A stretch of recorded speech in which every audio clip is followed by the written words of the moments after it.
¿Y el artículo científico? ¿Cómo se hace? Prepárense.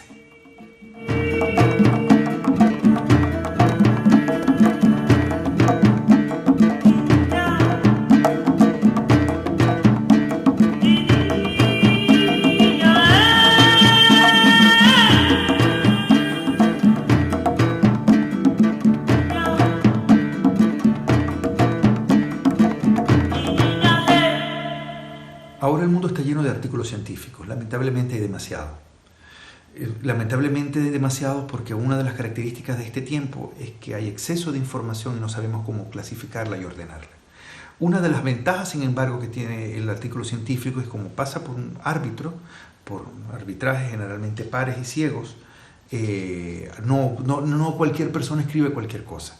Tiene que haber una trascendencia, tiene que haber una relación con una academia, con una conceptualización, y tiene que ser todo muy riguroso, ponderable, como son las características del pensamiento científico. Entonces no cualquiera puede escribir cualquier cosa y hay que saber realmente escribir un artículo científico. No es fácil aprender a hacerlo y sobre todo si uno quiere escalar en revistas con mayor indexación, pues es cada vez más difícil escribirlo. Y de hecho hasta es conveniente escribir en muy buen inglés, porque las revistas en castellano pues no son las de mayor impacto. El mayor impacto está todo en inglés. Así que para allá vamos y se puede hacer. Yo tengo muy buena experiencia en artículos científicos, me encanta escribir artículos científicos, me parecen retos maravillosos, pero para ello necesitamos saber las siguientes cosas. En primer lugar, lo que vimos en ensayo es súper importante en artículos científicos, la espina de pescado. Aquello que pega la espina chiquita con la clave, que lo explicamos en ese video, tiene que fundamentalmente ser de carácter científico, o sea, ya no solamente de carácter lógico, sino de carácter científico. Debe ser teóricamente riguroso, es decir, adecuado, actualizado, preciso en términos conceptuales, tiene que referirse a información y a prueba y evidencia empírica realmente sustanciada, y si no, hay que decirlo con mucha claridad. Tiene que ser ponderable, es decir, que se pueda medir todo lo que se está diciendo, medirlo uno y medirlo el lector. Si el lector puede ir a realizar otra vez el experimento, casi todas las ciencias son experimentales, así que se tiene que hacer, él podría recuperar esa información de la misma manera que nosotros lo hicimos. Y esa impresión debe quedar muy clara en la escritura, que lo que yo escribo, la otra persona lo puede ponderar. Al ponderarlo, lo valida. Por eso es tan importante el tema del rigor y la ponderación, porque el proceso de validación del lector es el que le va a dar la legalidad, la legitimidad, la aceptación del artículo científico. Eso lo tienen que tener claro desde el principio. Nada tiene que ver con una idea bonita que suena convincente. Eso es el ensayo. En este caso tiene que ser susceptible de ser validable en el campo del lector y de la academia científica.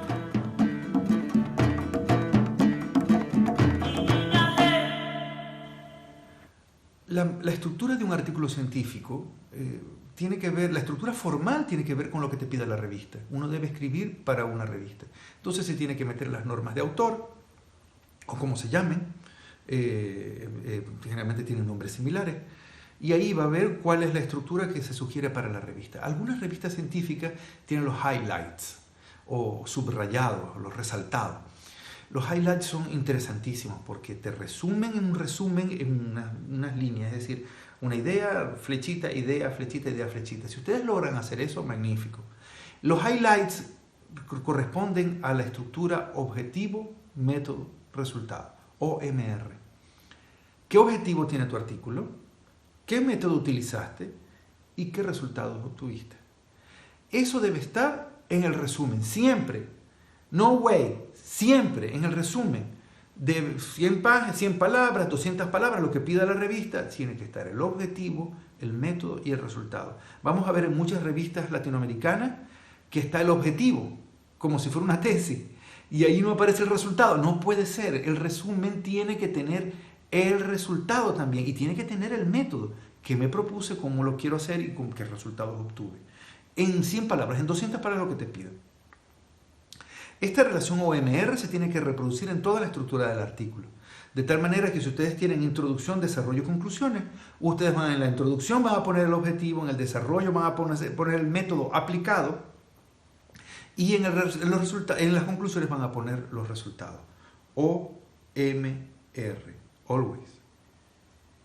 Ahora, todo este rigor que hemos colocado en el artículo científico y en la estructura OMR se asiste de una cantidad importante de bibliografías y fuentes. Esto debería ser lo más sencillo un artículo científico, pero es lo que la gente sufre más. Y lo sufre porque es un largo y penoso trabajo de carpintería. No es porque sea complicado. Entonces la gente dice, no, muchos textos. Y de hecho, muchas revistas dicen, no puede tener menos de 30 libros. Como si los libros, el número de libros tuviera que ver con la calidad del argumento. Y muchas revistas también te dicen, ningún artículo puede ser antes de los últimos 10 años. Entonces no puedo citar a Marx, no puedo citar a Hegel, no puedo citar a Aristóteles. No tiene mucho sentido. Pero es porque la gente le da mucha importancia a la bibliografía o las fuentes, para no decir solamente libros, como fuente, como raíz como fuente propia, valga la redundancia, de la validación del artículo. Entonces tenemos que asistir hasta la fuente. Las fuentes reflejan que nosotros realmente conocemos la literatura de lo que estamos hablando. Es lo que va a decirle al otro lector, él sabe, él tiene tiempo estudiando esto porque sabe dónde está el autor, dónde está lo que dice, cómo lo dice y por qué lo dice. El otro que es especialista va a decir, él sabe de lo que está hablando. Por eso es importante la fuente, porque porque genera validación. Eso significa también que nosotros sabemos, y por supuesto si nosotros tenemos mejores fuentes, somos mucho más precisos en las cosas que estamos haciendo y no rompemos una tradición académica que lleva años discutiendo un tema y ustedes no van a descubrir el agua tibia, sino que están colocados en la línea del debate. Y las fuentes tienen ciertos protocolos. El más conocido del mundo es el Harvard. En América Latina y en Estados Unidos se usa mucho el APA.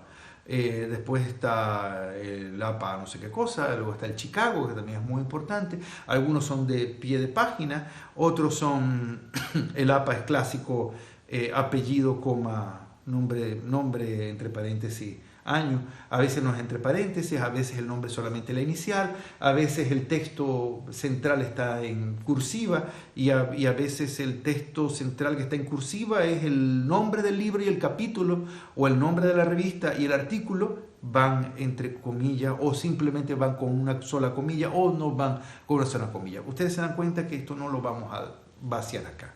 La gente se preocupa mucho por estos temas, pero no es más que carpintería.